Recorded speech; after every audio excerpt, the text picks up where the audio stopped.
নমস্কার। তাহলে কি বলবেন, এখানেই কি অভিষেক এবং মমতা একসাথে মিশে যাচ্ছেন? অভিষেক এবং মমতা, তাদের মুখের ভাষা কি এই রকমই? এসআইআর প্রক্রিয়ায় লজিক্যাল ডিসক্রেপেন্সি মামলাতে সোমবার নির্বাচন কমিশনের উদ্দেশ্যে সুপ্রিম কোর্ট স্পষ্ট জানিয়ে দিয়েছে, লজিক্যাল ডিসক্রেপেন্সি লিস্ট প্রকাশ করতে হবে।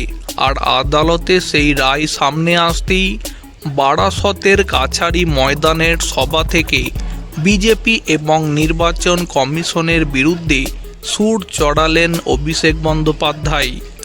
অভিষেকের কথায় তৃণমূলের দাবিকে মান্যতা দিয়ে সুপ্রিম কোর্ট বলেছে, লজিক্যাল ডিসক্রেপেন্সি লিস্ট প্রকাশ করতে হবে।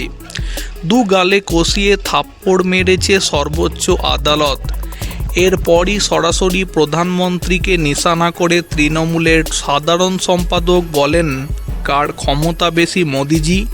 10 কোটি মানুষের নাকি আপনাদের গায়ের জোরের? আজকে কোর্টে হারালাম, এপ্রিলে ভোটে হারাবো, তৈরি থাকো।